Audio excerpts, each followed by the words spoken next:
कार्यक्रम के आज के पुण्यार्जक परिवार हैं श्री विनोद जैन, सुधा जैन, गौरव जैन, पूजा जैन, प्रभव जैन, पूर्वी जैन, J46 शास्त्री नगर मेरठ।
तो इसीलिए दूसरे को दोष देना बंद कर दो,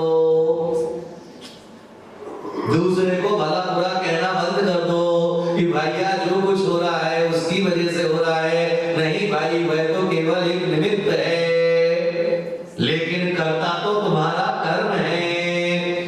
आज मैंने तुम्हें आशीर्वाद दिया, तुम्हारा काम हो गया, किसकी वजह से? शांत कुमार, किसकी वजह से? महाराज की वजह से नहीं हुआ। तुम्हारा पुण्य जागरा था और मेरा आशीर्वाद आना था। निमित्त नैमित्तिक संबंध बन गया, संयोग बन गया। अब मैं मान लूं कि मेरी वजह से हुआ तो ये तो भ्रम है। एक शर्मा जी का कुत्ता था, एक ब्रह्मा जी का कुत्ता था।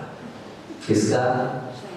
जो सदो शर्मा जी का कुत्ता, विनोद भाई, शर्मा जी का कुत्ता और एक वर्मा जी का कुत्ता। शर्मा जी का कुत्ता बैलगाड़ी के नीचे चल रहा था, तो वर्मा जी के कुत्ते ने पूछा कि भाई तू बैलगाड़ी के नीचे क्यों चल रहा है? तो शर्मा जी के कुत्ते ने कहा मैं बैलगाड़ी के नीचे नहीं चल रहा हूँ, मैं बैलगाड़ी को खींच रहा हूँ। क्या? बैलगाड़ी को खींच रहा हूं। तो शर्मा जी के वर्मा जी के कुत्ते ने कहा अगर तू रुकेगा तो बैलगाड़ी रुक जाएगी। बोले हाँ बिल्कुल, डेफिनेटली। वो रुका, गाड़ी भी रुक गई। अब मुझे शर्मा जी के कुत्ते का अहंकार और बढ़ गया। मैं गाड़ी को खींच रहा हूं, मैं रुका तो गाड़ी इत्तेफाक से रुक गई। तो वर्मा जी के कुत्ते ने कहा अगर तू चलेगा तो गाड़ी चल देगी, डेफिनेटली। वो चला, गाड़ी चल पड़ी। इसका मतलब क्या है? कौन खींच रहा है गाड़ी को? बोलो, कौन खींच रहा है गाड़ी को? नहीं, कुत्ता खींच रहा है। तो यही भ्रम तो हमने पाल रखा है कि आज बच्चों को हमने संभाल करके बड़ा किया है, उन्हें मैंने सब चीजें दी हैं, कोई भी सुख सुविधा में मैंने कमी नहीं होने दी है। जो कुछ भी उनके पास है वो सब हमारा, बोलो, तुम्हारा दिया हुआ है। उनके पुण्य का उनके पास है, क्योंकि जितना जितना तुम तो सभी बच्चों को दिया था। बाप कौन से बच्चे को देने में कमी करता है, लेकिन एक जो है बढ़ता ही बढ़ता चला जाता है, और एक को कुछ भी दे दो नुकसान ही नुकसान करके आता है। एक व्यापार को बढ़ाता ही बढ़ाता चला जाता है और एक व्यापार में घाटा, बोलो, घाटा ही घाटा देता जाता है। तो तुमने उसे भी तो दौलत दी थी, वही दौलत उसे दी थी और वही दौलत उसे दी थी। फर्क किसमें आया? उसके अपने अंदर के कर्म में। इसीलिए मजबूत किसे करना है? कौन से कर्मों को? अच्छे कर्मों को या बुरे कर्मों को? बोलो, आज हम किन कर्मों को मजबूत कर रहे हैं? बार बार हम किसे रिपीटेशन दे रहे हैं? बार बार किन कर्मों को हम ज्यादा कर रहे हैं, अच्छों को या 24 घंटे में से ज्यादा कर्म हम कौन से वाले कर रहे हैं? अच्छे वाले या बुरे वाले? संसार को बढ़ाने वाले या संसार से पार करने वाले? तो फिर जानते हुए भी क्या कर रहे हैं? इसे समझदार कहेंगे? अज्ञानी भी नहीं कहेंगे, बेवकूफ कहेंगे। समझ के जो ना समझे मेरी समझ में, समझ के जो ना समझे मेरी समझ में वो ना समझ। इसीलिए तो साधु बार बार प्रेरणा देते हैं, बार बार प्रेरणा देते हैं, बार बार प्रेरणा देते हैं। और तुम्हें लगता है कि महाराज को तो इसके अलावा बोले काम ही नहीं है कुछ। महाराज तो तेल पानी लेके हमारे ऊपर और चढ़ जाते हैं।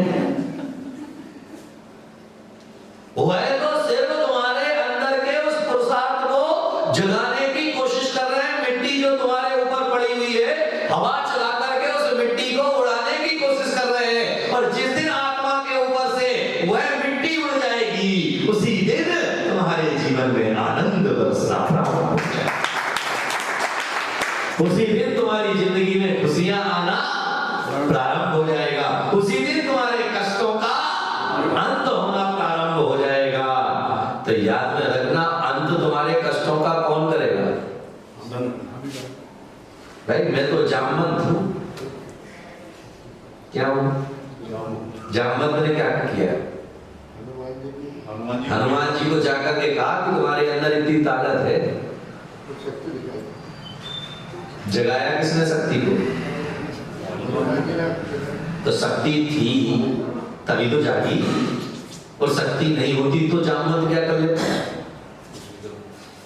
बोलो, शक्ति थी इसलिए तो जामवंत ने उसे आकर के जगा दिया। विष्णु कुमार महामुनि, कौन सी रिद्धि थी उनके पास में? विक्रिया थी, पता था क्या उन्हें?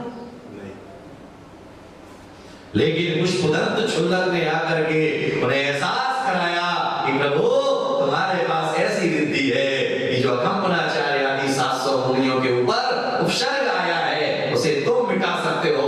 ऐसी तुम्हारे पास शक्ति है। अच्छा, ऐसी शक्ति है हमारे पास।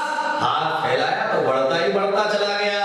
तो उन्होंने कहा कि अच्छा, अगर मेरे पास शक्ति है तो मैं उसका उपयोग जरूर करूंगा, दुरुपयोग नहीं करूंगा, लेकिन सदुपयोग जरूर करूंगा।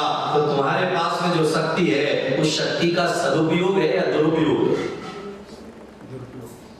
बोलो, आज तुम्हारे पास में जो धन है, उस धन का सदुपयोग है या दुरुपयोग है? ज्यादा क्या है?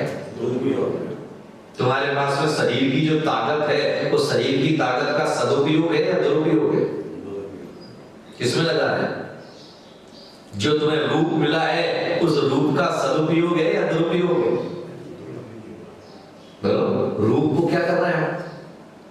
दूसरे को दिखाने के लिए आकर्षित करने का काम। अब दूसरे को आकर्षित करेंगे तो दूसरे को तुम्हारे सुंदर रूप को देख करके, बंटन को देख करके जो है तुम्हारे अंदर, उसके अंदर वासनाएं पैदा होंगी, और वासना पैदा होगी तो आपत्ति किसके लिए?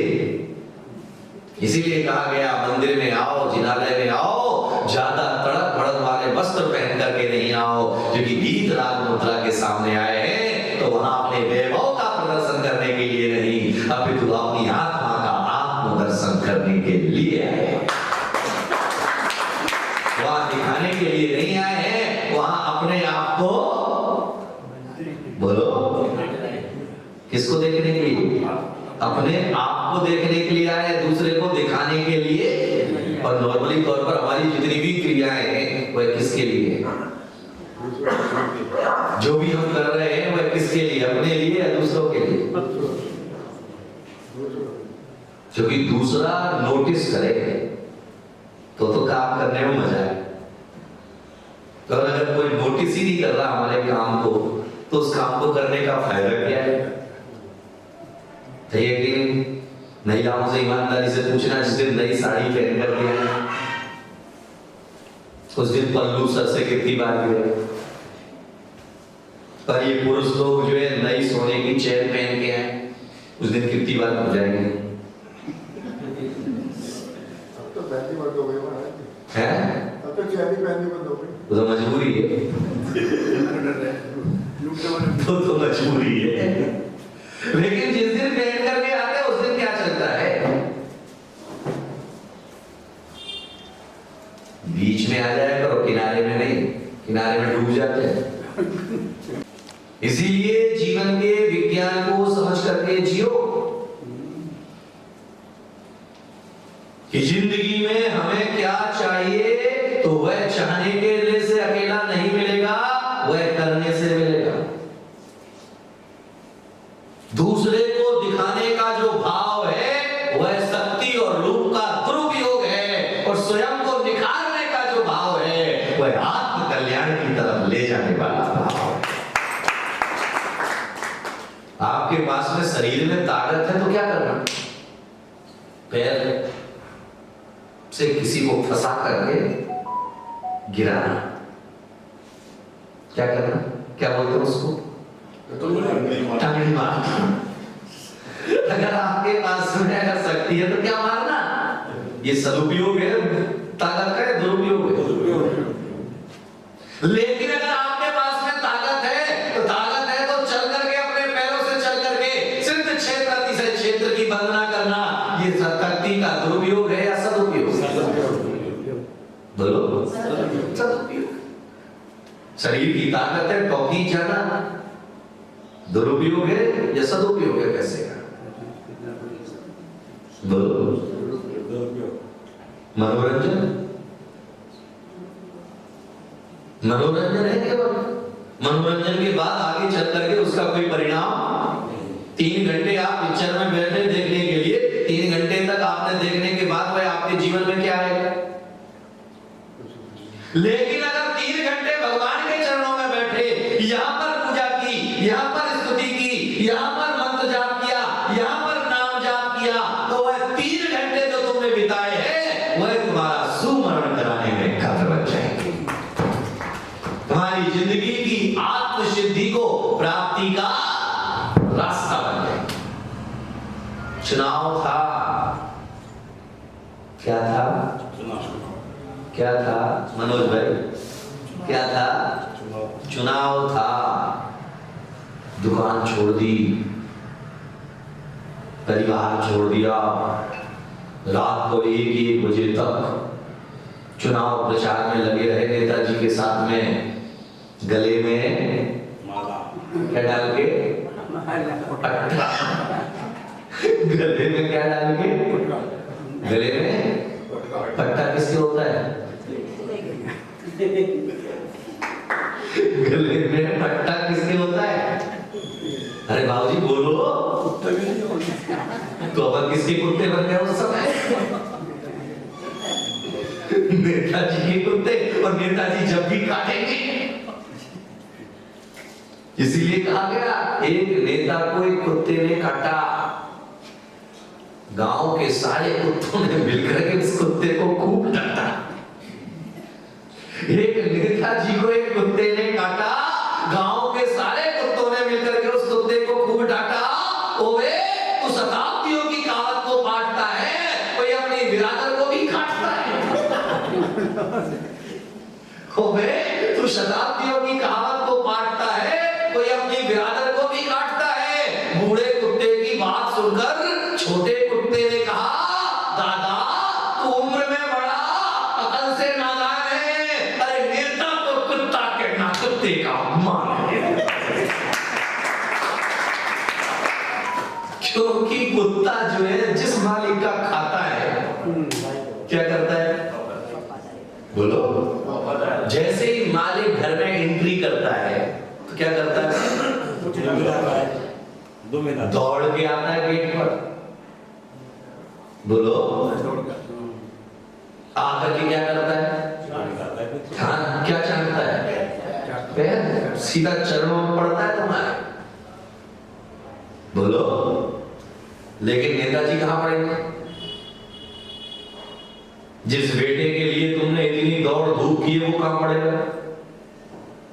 जिस परिवार के लिए तुमने इतनी मेहनत की है वह कहां पड़ेगा?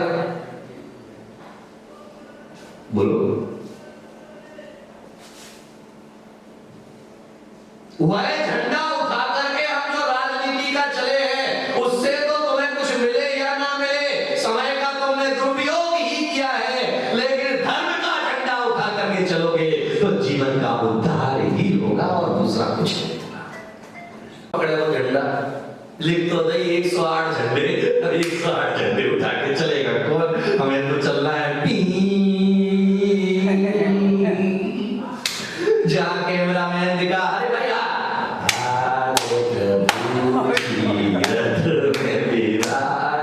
और जैसे कैमरा मैन गया, चल भाई आगे बढ़ा गाड़ी। बोलो आ रहा है ना? आजकल लोग कहने लग गए जैनियों के जुलूस में बैंड बाजे ज्यादा हो गए, आदमी कम हो गए। बोलो बैंड बाजे ज्यादा हो गए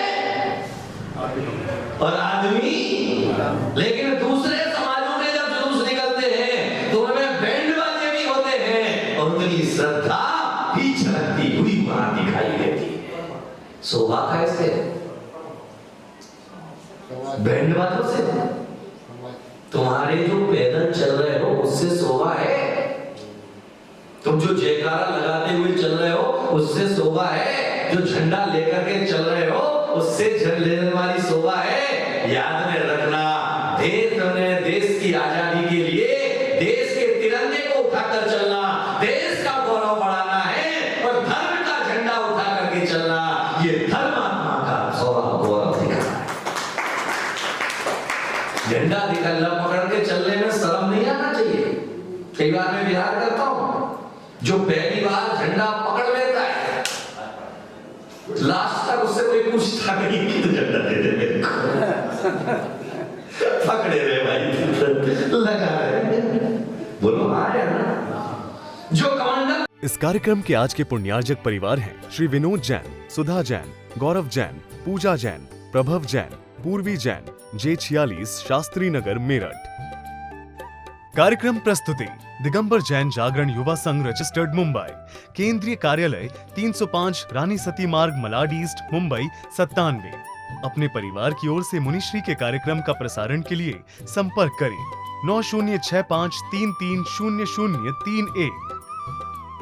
बैंक विवरण दिगंबर जैन जागरण युवा संघ, सेंट्रल बैंक ऑफ इंडिया, खाता संख्या 3424988837, IFSC CBIN 0280454।